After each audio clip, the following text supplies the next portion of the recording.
G'day, Aussie Bonsai Bloke, good going. Well, today guys, we're going to be working on these two crepe myrtles. Bloody awesome trees these two are. I think the last video I said crepe myrtles, do you have one? And told you guys to go and get one. I hope you did. And if you didn't, well, there's still time. You might still have another 50 years of your life left, who knows? But go out there and get them, because they're a bloody good tree for bonsai. Like I explained in that video. All the growth habits, bark, trunk, taper, everything. They're not apically dominant, so it's not hard to keep in control. The whole thing is just awesome. Anyway, today is however many months past that video, and now they need another trim. As you can see, this guy's got some nice long shoots.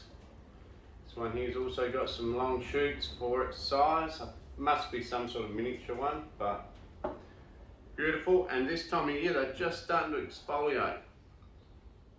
So if I really give it a help, I can pull a bit of bark off. That's what I mean about these, is not so bad as far as having moss grow on their trunk, because when they exfoliate, any problem you had with moss is gone anyway, and it's like a fresh restart. Wow, that really brings out some pretty cool. I won't peel it all off. I'll peel some off for you guys and show you. It looks really cool where I've peeled it off. Creates itself some really interesting shapes. It's a bit like the rainbow eucalypt, I guess, but just a little bit less colour. Awesome. Right, let's get into it. So basically what we're going to do today is just trim them up. I might talk about the trees a little bit, and just, you know, let's get into it. Cheers. Got the old Cooper Stout going again. Bloody beauty.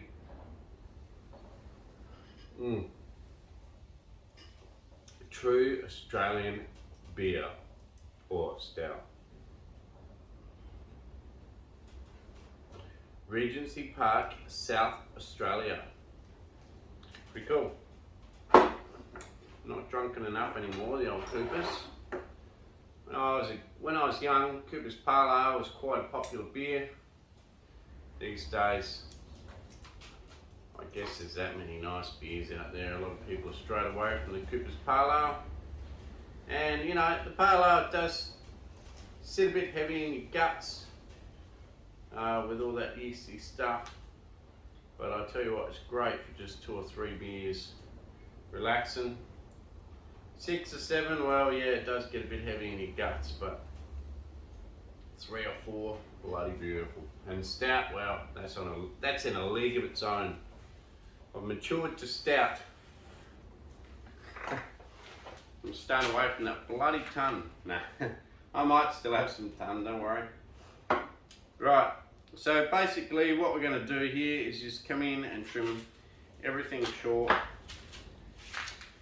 I always say this, but I don't know whether to keep you guys live or not, as going to be a long video of me just trimming. And hopefully, well, if you do go to sleep to my voice, well, that's amazing. Well done to you. But if you don't,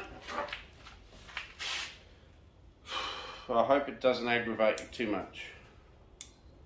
But basically, we're just going to get in here. Just going to move my bag of Aussie coke from the other day. We're just going to get in here and cut away.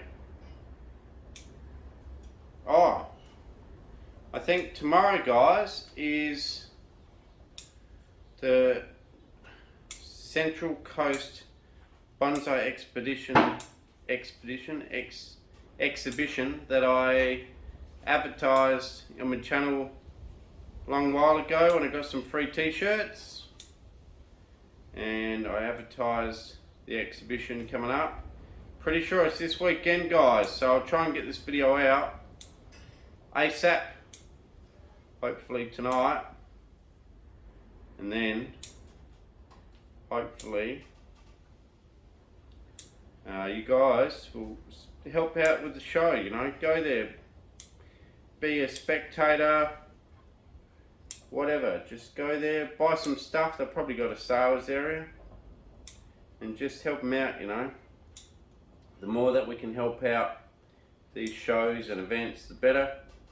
I would have loved to have gone myself, but you know, I'm in the middle of grape picking at the moment as well, and it's just the logistics of me getting over there is just too hard, and it wouldn't be fair on the family if I went for a little trip on my own and just took off over there.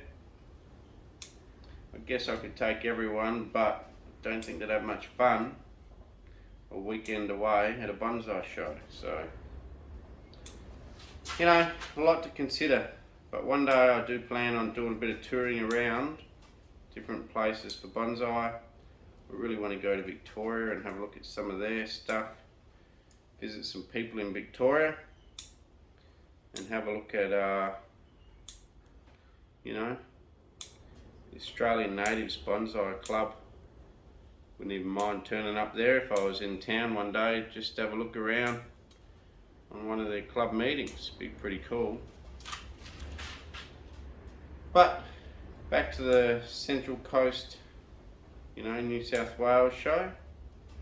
If you're around that area, Google it and go. If you can't remember, I did a shout out in a video a while ago, and I think it's in the title as well. Go along and support it, have a look, and who knows, give you some ideas for bonsai. Maybe you'll find a really nice tree or a pot that you can use for yourself. Who knows, but it's just a great social occasion to get out there and talk to other weirdos like yourself, because us bonsai people are bloody weird. We spend all this time and energy trimming and tipping and carrying on with a tree or a bush, and the tree or the bush don't really care whether it's living in a paddock or in a pot, or whether it's being manicured or not. But for some reason we get so much not emotion, that's the wrong word, so much attachment, I guess you could say, to these things, and we're happy to dote on them and forego holidays if there's a heat wave happening, you know. That's us bonsai people, bloody weirdos, but we love it. And it's quite just between you guys and me. I reckon everyone else is missing out. It's just such a therapeutic way to spend a Friday afternoon, which it happens to be for me right now. Just a therapeutic way to spend a Friday afternoon trimming a tree. What bloody else would you ever want? Beautiful. Oh, also you probably noticed too, getting off the subject of that show, but you know, and if you are entered in that show, by the way, good luck with your entry.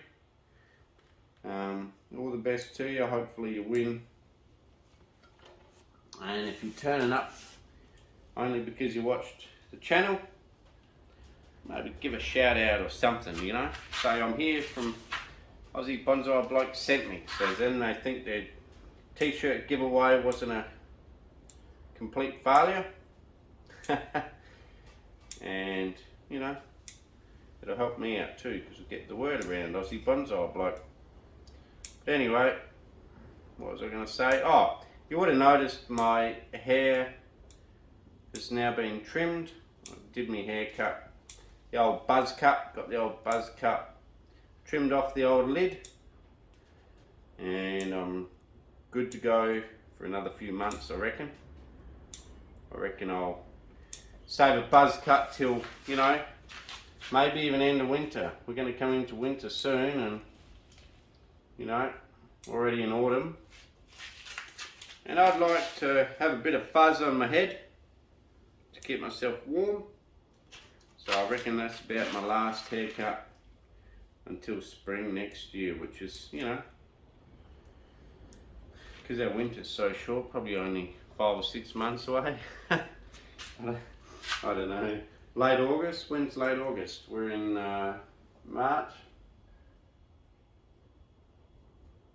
Yeah, 5 months. Another 5 months we're going to have spring. Hard to believe considering we're still in the first week of autumn officially.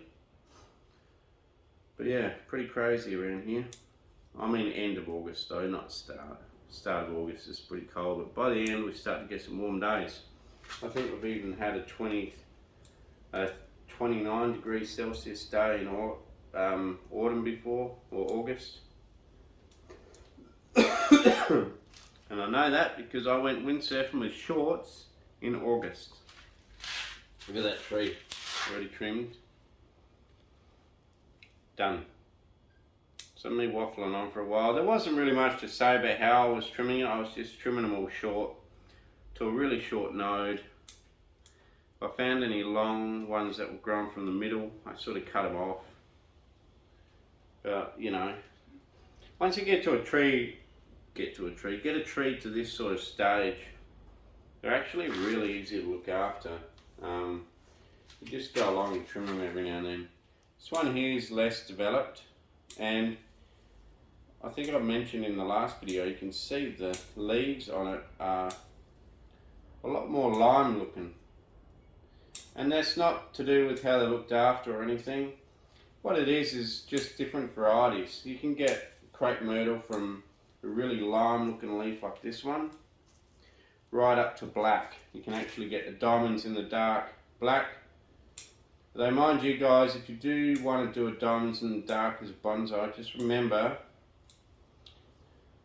the Crepe Myrtle. Just remember the black one has a lot less energy getting into the tree, so it's a lot more prone to disease and pests because there's bugger all energy. For some reason the black leaves don't allow it to photosynthesize very well or gain energy from the sun. So, you know, what you end up with is, so what you end up with is slower, weaker growth on the black leafed ones and stronger, more vigorous growth on the more green ones. So even this little guy here is starting to get red. Oh man, I started trimming up the other tree and I didn't even move you guys over. Such a clown sometimes, mate. Sammy boy, you are a bloody clown. You really are. So yeah, lime green, reddish looking leaves, a lot darker. But both of these are still quite vigorous growers. You know, even this little guy, he's only taken 10 or 12 years to get to this. From a fairly small stock. From its original cutting, it probably is, it's probably a 13-year-old tree from its original cutting, I would say. But yeah, super happy with it. So I'm going to cut this big guy back as well, just the same. So this little one, the little one on your right, I got from a guy that I windsurf with called Leon. He gave me that Crepe Myrtle as a bit of a base, probably 3 to 4 years old. Like I say, when he gave it to me, already had a half okay base. I left it in a pot for a year. Decided that growth is a bit slow. Did a bit of research, chucked it in the ground, and then I dug it up again. I don't know, 4 years, 5 years later, something like that. 4 years, 5 years, and then I've spent the last probably 4 or 5 years, probably 5 years, trimming it up. It might sound silly to you guys when I say oh yes, only 5 years trimming it up. 5 years in bonsai terms goes so damn quick, you know. If you're only just starting out and you think, oh, it's going to be 5 years before I've got a bloody decent tree. Don't worry, you get enough trees like I've got now. I've got heaps and heaps of trees. You get enough trees, that 5 years goes in the blink of an eye. Like if I fast forward 5 years from now, it'll feel like yesterday that I was sitting here talking about these two trees here and about how 5 years is nothing. It's just amazing how time flies. Even you know, Bonsai Mariah, it's been going since what, I think 2013 or something. He's been back now, and I remember when I watched his first couple of critique videos when Ryan Neal first got back. I watched his couple of critique videos because I was pretty keen on him to watching everything from anyone, and I remember that. And yet that feels like yesterday, and that's bloody damn near 10 years ago. Bloody ridiculous, isn't it? So you can see this thing's actually reducing in leaf size. If you go back and look at the other video, this thing had decently large leaves on it, and you can see now it's getting more and more ramification and smaller leaves. I mean, you know, this tree is getting pretty awesome to be just stuck in this plastic tub. It really is. Plastic tub generally promotes better growth, but I find there's a couple of things about having a plastic tub. Okay, I just want to talk about. One, when we have a plastic tub, we seem to only ever use normal potting mix. Then when we go into a bonsai soil, because we want extra drainage, we use a bonsai mix, or in my case a succulent mix. So you leave it in a tub like this. It's cheaper on material as far as using just potting mix, nothing serious. So that's one thing, cheaper on material. And another thing is they do grow a lot faster and stronger in these tubs. But I'd say a negative to growing something in a tub like this is, unless you got it front and center, generally you always look after your trees in pots a lot more than you do your tub trees.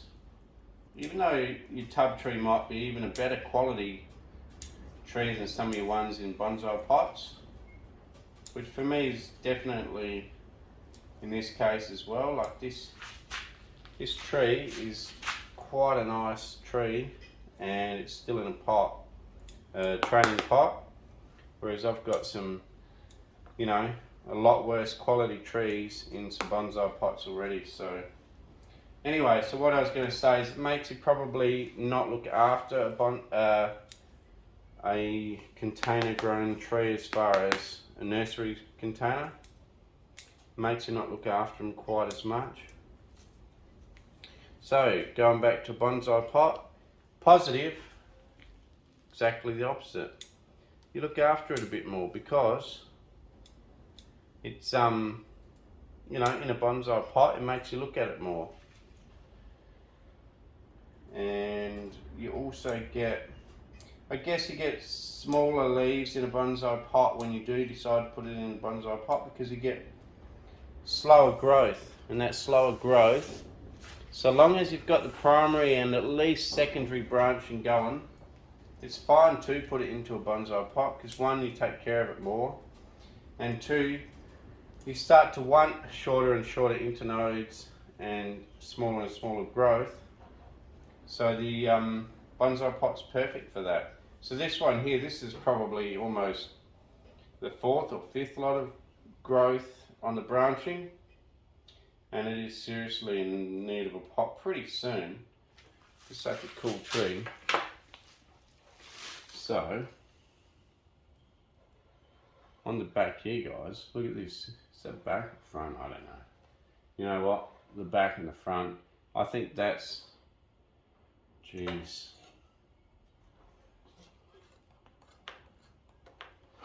I need my root pruning scissors. I don't know. It looks pretty good from there as a front. Really cool. It also looks really cool from there as a front. So it's got a double front. So you can see where I peeled that bark off before. You could just see it cracking away and it looked like it was ready. So I peeled it. Here we go. I'll bring this in close for this. It's like, you know, it's like watching the birth of a child here. Let's get in here. Pick away there. Ready, ready. Oh, is it ready? It's not really ready. No, you're a premature baby, that's for sure. Ready? I'll just pull it off. It wasn't really ready. There you go, premature baby. Look at that. Pretty cool. And that does nothing to affect the tree. That's just the bark exfoliating. A little bit too early for sure. Look at that. And it leaves some of the old coloured wood in there, and look at that. So before I show, you could literally almost cheat. I don't think you can call it cheating, just, you know, decorating it for a show. There's also a crack down here. Look at that. See that down there? That was ready to come off for sure. Now that was a mature baby. That was in the incubator for too long, I reckon. Right, I think that's pretty much it. Anyway, I've shown you the bark anyway, so no point getting carried away. I don't think it's quite ready to keep picking stuff off, but just to show you guys, pretty cool.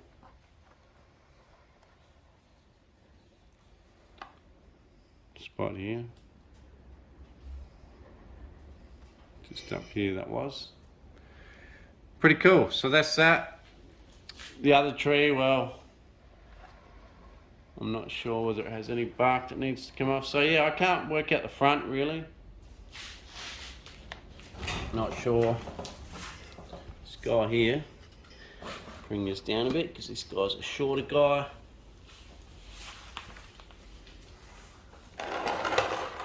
Yeah, okay, this one's ready. This. Look at that. That's beautiful.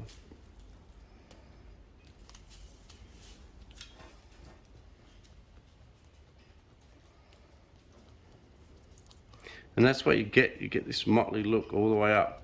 And that's what the eucalypts do in a way, Australian native eucalypts. You get this mottling and, you know, bark falling off on our eucalypts. And it creates this really cool motley look to it. Makes it really quite interesting. Keep spinning it around.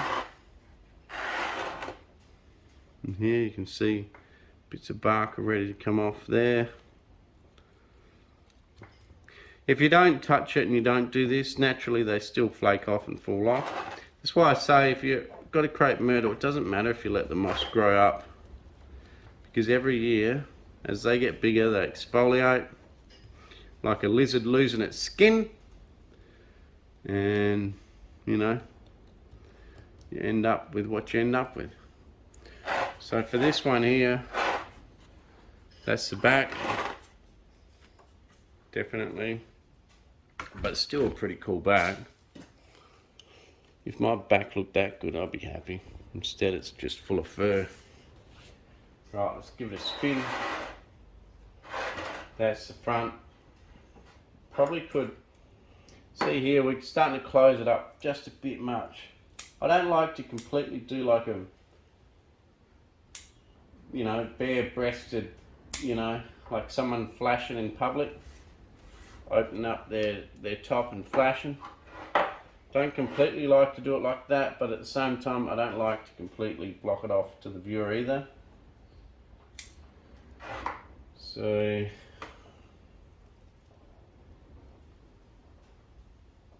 see, that's too much. If I get rid of that one branch, it's like someone opening up their trench coat and flashing strangers.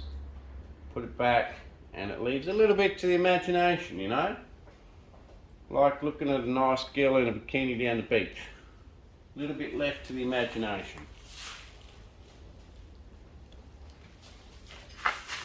Sorry if I offended anyone, but same to guys, you know. Might be like a guy wearing a Speedo. Not that a Speedos do it for me, but it leaves a tiny bit to the imagination. Alright, cool guys. That's pretty much it, I reckon. I mean, I was thinking about repotting into the pot that the mallee style came out of. Just thinking about that. I think this pot would suit it, and certainly big enough, but I reckon I'll wait till spring, guys. I'm not going to get carried away.